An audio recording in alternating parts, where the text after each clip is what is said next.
2022년 1월 24일 봉원중앙교회 매일 성경 묵상을 시작하도록 하겠습니다. 오늘 함께 나눌 말씀은 요한복음 7장 1절에서 13절까지의 말씀입니다. 요한복음 7장 1절에서 13절까지의 말씀을 제가 읽도록 하겠습니다. 그 후에 예수께서 갈릴리에서 다니시고 유대에서 다니려 아니하심은 유대인들이 죽이려 함이러라. 유대인의 명절인 초막절이 가까운지라. 그 형제들이 예수께 이르되 당신이 행하는 일을 제자들도 보게 여기를 떠나 유대로 가소서. 스스로 나타나기를 구하면서 묻혀서 일하는 사람이 없나이니 이 일을 행하려 거든 자신을 세상에 나타내소서 하니 이는 그 형제들까지도 예수를 믿지 아니함이러라. 예수께서 이르시되 내 때는 아직 이르지 아니하였거니와 너희 때는 늘 준비되어 있느니라. 세상이 너희를 미워하지 아니하되 나를 미워하나니 이는 내가 세상의 일들을 악하다고 증언함이라. 너희는 명절에 올라가라. 내 때가 아직 차지 못하였으니 나는 명절에 아직 올라가지 아니하노라. 이 말씀을 하시고 갈릴리에 머물러 계시니라. 그 형제들이 명절에 올라간 후에 자기도 올라가시되 나타내지 않고 은밀히 가시니라. 명절 중에 유대인들이 예수를 찾으면서 그가 어디 있느냐 하고 예수께 대하여 무리 중에서 수군거림이 많아 어떤 사람은 좋은 사람이라 하며 어떤 사람은 아니라 무리를 미혹한다 하나 그러나 유대인들을 두려워함으로 드러나게 그에 대하여 말하는 자가 없더라.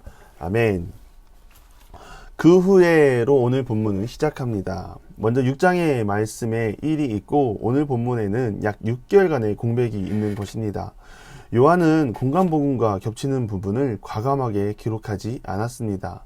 6장에는 생명의 떡이 되시는 예수님의 살과 피를 마셔야만 영원한 생명을 누릴 수 있다고 계속해서 자신을 드러내십니다. 그러나 사람들은 끝내 그 예수님의 자기 계시를 이해하지 못하고 떠나고 맙니다. 저는 이 말씀과 사람들의 반응을 보면서 두 가지 감사를 깨달았습니다. 첫 번째는 생명의 떡이 무엇인지 알게 하시고 예수님의 살과 피를 마시며 영원한 생명을 누리는 것이 무엇인지 알게 하심에 감사하였습니다. 둘째는 내가 그 시대 사람이 아니라 기록된 말씀으로 예수님을 알게 하심에 감사하게 되었습니다. 그 시대 사람에게 예수님의 말씀은 어려웠습니다. 이해하지 못했습니다. 예수님의 살과 피를 먹는다는 말은 그들에게 충격이었습니다. 로마의 통치에 있었던 시대에 그리스도인들에 대한 소문은 식인종으로 소문이 나 있었습니다. 왜냐하면 들리는 소문에 그들은 예수의 살과 피를 먹고 산다고 그렇게 소문이 나는 것입니다. 모여서 성찬을 하며 예수 그리스도를 기념하는 그 예식을 믿지 않는 사람들은 진짜로 살과 피를 뜯어먹는다고 생각을 했던 것이죠. 그만큼 그 시대에 예수님의 선포는 어려웠습니다. 그러나 오늘 본문에 기록되지 않는 6개월 동안 예수님은 그저 자신의 주장만 강조하신 게 아닙니다. 사람들 앞에서 신적인 능력을 보여주셨고 병자를 고치고 적대자들과 논쟁도 하시고 제자들에게 설교도 하셨습니다. 멈추지 않으시고 갈릴리 지역을 두루 다니시며 하나님의 나라를 선포한 결과 사람들은 예수를 죽여야 한다는 아이러니한 상황이 벌어진 것입니다.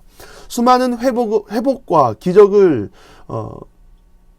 경험하고 한 생각이 고작 죽여야 한다는 것이었습니다. 그런데 예수님께서는 더 답답한 상황이 생깁니다. 예수의 형제마저 예수님을 믿지 않는다고 말합니다.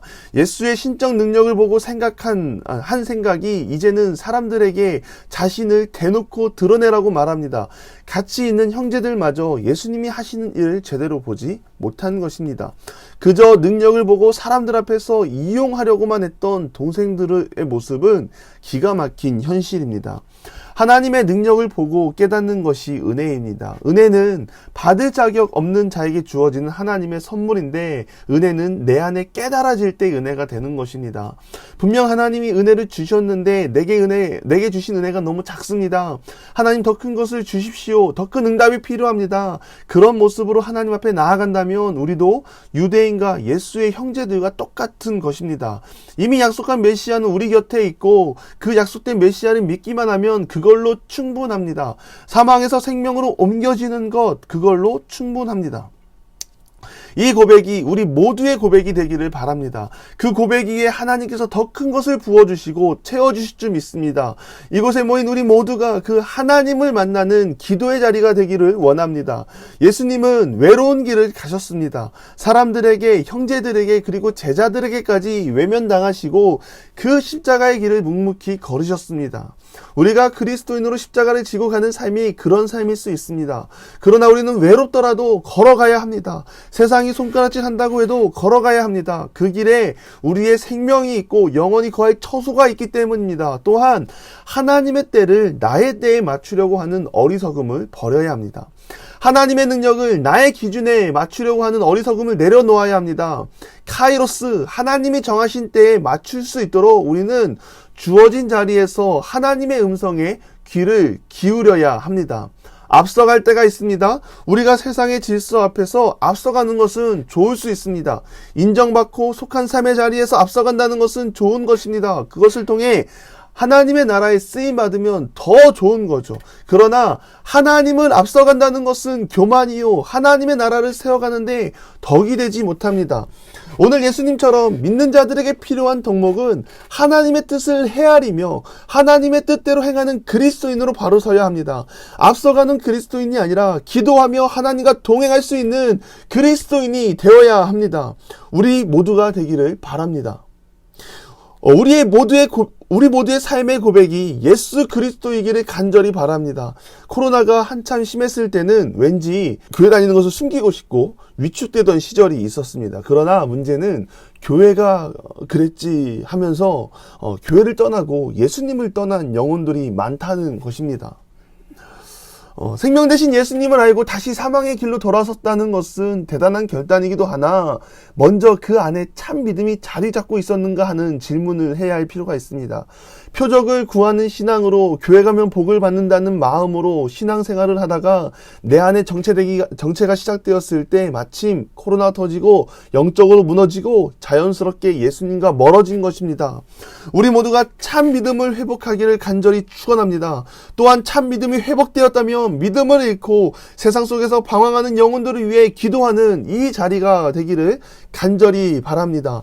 잃어버린 것을 되찾는 것은 사람의 힘으로 하는 것이 아니라 하나님의 능력이요 하나님의 정하신 때에 회복되리라 믿습니다. 그 영혼을 위한 하나님의 때가 속히 임하기를 기도하는 이 자리가 되기를 바랍니다. 코로나는 우리가 사는 세상에 보이는 하나의 현상일 뿐 그것이 우리의 믿음에 방해가 되지 못합니다.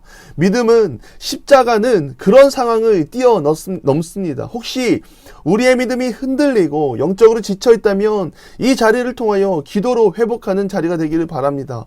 우리가 예수님의 피와 살을 먹고 생명의 떡이 되신 예수님을 믿음으로 의지할 때 이 모든 회복이 시작되는 것입니다. 10절 이하를 보면 먼저는 예수님의 좋은 모습을 보았지만 당당하게 말하지 못하는 사람들이 있습니다. 시대적 배경이 마치 사울의 시대를 말하고 있는 것 같습니다. 사울의 시대가 끝나가고 있을 때쯤 다윗에게 기름을 붓기 위해 사무엘은 하나님의 음성을 듣습니다. 그때 사무엘이 하나님의 음성을 듣고 두려워하는 사람이 있습니다. 바로 사울이었습니다. 그가 나를 죽이려 할 텐데 어떻게 합니까? 라고 하나님께 반문하죠. 하나님의 통치가 가려질 때 사람들은 하나님을 앞서갑니다. 하나님을 두려워하는 것이 아니라 사람을 두려워하게 됩니다. 유대인들 또한 마찬가지였습니다. 그들을 통하여 하나님의 통치가 임하는 것이 아니라 사람들이 유대인들을 두려워하게 만들었습니다. 우리도 얼마든지 이 시대의 유대인처럼 될 수 있습니다. 그러나 우리는 그렇게 되면 안 됩니다. 우리의 주인은 하나님이시기 때문에 사람의 열심과 노력으로 주인의 자리를 빼앗으려는 것이 아니라 내 삶 속에 주인의 자리를 내어드리고 하나님을 붙잡고 나아가는 이곳에 모인 보문중앙교회 모든 성도님 되시기를 간절히 기도합니다. 기도하겠습니다. 하나님, 기도할 수 있는 힘을 주셔서 감사합니다. 우리에게 사람의 때가 아니라 하나님의 정하신 때를 분별하며 믿음으로 하나님 앞에 나아가는 이곳에 모인 모든 주의 자녀들 되게 하시옵소서. 하나님의 능력을 보고도 모른 척하는 신앙인이 아니라 참 믿음 안에 살아계신 예수 그리스도를 의지하며 동행하며 나아가는 주의 자녀 되게 하옵시고, 무엇보다 이 자리를 통하여 하나님의 마음을 알고 나를 향한 하나님의 계획을 알고 십자가를 지고 지고 가신 예수님의 발걸음 앞에 동참하는 이곳에 모인 모든 주의 자녀, 보문중앙교회 모든 성도님들 되게 하여 주시옵소서. 예수님의 이름으로 기도드리며 이제는 우리 구주 예수 그리스도의 은혜와 아버지 하나님의 극진하신 사랑하심과 성령의 감화 감동 교통하심이 사람의 때가 아니라 하나님의 때를 기다리며 기도로 하나님의 음성을 듣고 그 믿음으로 십자가를 지고 함께 동참하기를 소망하는 이곳에 모인 모든 기도의 자녀 위에 보문중앙교회 모든 성도 위에 이제로부터 영원토록 함께 하시기를 간절히 축원하옵나이다. 아멘.